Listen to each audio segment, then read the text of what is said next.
என்னமோ போ என் தலையெழுத்து. நான் அவன் என் மயன் சொன்னேன். அப்போ என்ன சொன்ன? காரைக்குடியில் வந்து கொடுப்போம்மா, டிசைனாக தச்சுக்குவோம், 1000 ரூபா தான் தையக்கூடி, 200 தைக்கிறான்னு கொண்டே கொடுக்காதீங்க, துணி போயிடும்னு சொன்னேன். நான் கேட்காம கொண்டுட்டு வந்தேன். இந்த வீட்டுக்காரர் வேறு சப்போர்ட்டு. இந்த கையில தானே கொடு அண்ணன் உடையனை பற்றி ஆமாம், காசுக்கு கண்ணை பிடிச்சிட்டு 1000 ரூபா கொடுக்கணும், 200 ரூபாயிலும் கொடுக்கணும். அந்த அண்ணன் அந்த மாதிரி கோலையில கொண்டே காட்டுறேன். இந்த மாதிரி தச்சிருக்கேன், நீங்க சொன்னீங்களேன்னு. நல்லா தானே தச்சிருக்குனாங்க. என்ன ஆம்பளை சட்டை வச்சுருக்கு நல்லா தச்சிருக்குன்னு சொல்றீங்க கேட்குறேன். அந்த அண்ணனுக்குலாம் நான் தான் தச்சு கொடுத்தேன். அதனாலே நல்லா இருந்தது இருப்பாரோ. ஆமா, அந்த அண்ணன் தெரிஞ்சது கூட கொஞ்சம் தெரியல போகும். நான் நல்லா அக்கா மாடலா போட்டுருக்கேன் தச்சு கொடுத்தா மறுபடி பத்மா டெய்லர் மாடல் மட்டும் சொல்லக்கூடாது. சரிக்கா, இதுக்கு தான் நான் ஓட்ட ஓட்டத்திலே தைக்கிறது. கட்டை தச்சோம்னா அது ஓடாது இது ஓடாது, அவங்கள இப்படிங்கள விட்டுது.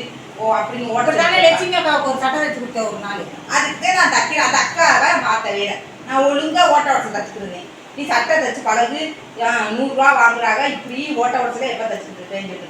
அதை பார்த்து கேட்போம்னாத்தே மறந்துட்டு நல்லா தச்சியா என்னன்னு சொல்லி லட்சுமி எப்போதே ஞாபகம் வருது எனக்கு. சரி, நான் காரப்படி போனால் அந்த காரில் துணி எடுத்தாந்து தைக்கிறேன். போயிட்டு வாங்க, இல்லையா மயனுக்கு கொடுப்பேன். நல்ல சட்டையா இருக்கு, நல்லா தச்சிருக்கேன். நான் இந்த பாரு பையன் வேற ஆட்டை போட பார்த்துட்டியா? கொண்டு போங்க. துணி எடுத்து இந்த அளவுக்கு தைக்கிறேன்னா தையே, இல்லைன்னா காசை கொடுக்குறேன். கொடுத்து போயாரு நான் போய் எடுத்துக்கிறேன். நம்புற மாதிரி இல்லை. ஆசா காசெல்லாம் கிடையாது என்கிட்ட. நானே ஓட்ட ஓட்டத்தை தச்சுக்கிட்டு நான் எங்கோ இறந்த போவேன். நான் அன்னைக்கு நான் காரப்படிக்கு போவேன், தோழி இருக்குது. போகும்போது எடுத்தாந்து உங்களுக்கு இதே கலர் தானே, இதே துணி தான் வேணும் எனக்கு. சரி, நான் எடுத்தாந்து ஆனே எடுத்தா தச்சு தரியா இல்லை எப்படி? தச்சு தானே போங்க. சரி இந்த குடி. ஆமா, சேலை நல்லா இருக்கு. எங்க எடுத்தீங்க? இது என் மகளுக்கு பாம்பேல இருந்து எடுத்துக்கிட்டா. சரி கொடுங்கல, ஒரு பாவாடை வச்சு தானே. ஆத்தா இங்கே இருந்தா உறிஞ்சிக்கிட்டு விட்டுருவோல. அவனுக்கு ஒரு டைலர் இருக்கிட்ட மாதிரினா ஆளை மூஞ்சி வைப்பாரு. ஒரு நாடா அவரை போட்டுக்கிட்டு ஆம்பளை தட்டை வச்சு கொடுத்துட்டு என்ன நினைச்சிட்டு இருக்கே நீ? ஒழுங்கா தக்கையிலேன்னு வச்சுக்கவே மிஷினை தூக்கிட்டு போயிடுவேன். எனக்கு ஞாபகம் வச்சுக்க. இந்த ஓட்ட ஓட்ட தைக்க இந்த மிஷின் இருக்காது, தூக்கிட்டு போயிடுவேன். ஒழுங்கா தச்சு வை. நாளான்னைக்கு வருவேன். எனக்கு என்ன கிழமை? புதன்கிழமை, வியாழன், வெள்ளி, சனிக்கிழமை மத்தியானம் வருவேனா.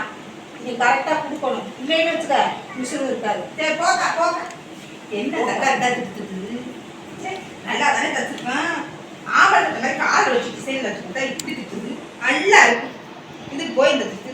சரி விடுத்தா, நான் புதுசா ஒரு துணி எடுத்தாலும் அவங்களே காரக்குடியிலே தச்சுட்டு வந்துடுவோம். நம்ம தச்சோம்னா மறுபடியும் கழிச்சு விடுவோம். அப்புறம் தக்கா அடிச்சு போட்டுருவோம். வந்து இப்போவே அடிச்சு போட்டு ஒரு அடிச்சு போட்டுருவோம். இந்த துணி எடுத்து தச்சு கொண்டாந்து நம்ம தச்ச மாதிரி கொடுத்துருவோம். நல்ல ஐடியா. சரி எடுத்து மடிச்சு வச்சுருவோம். கட்டுறேன்.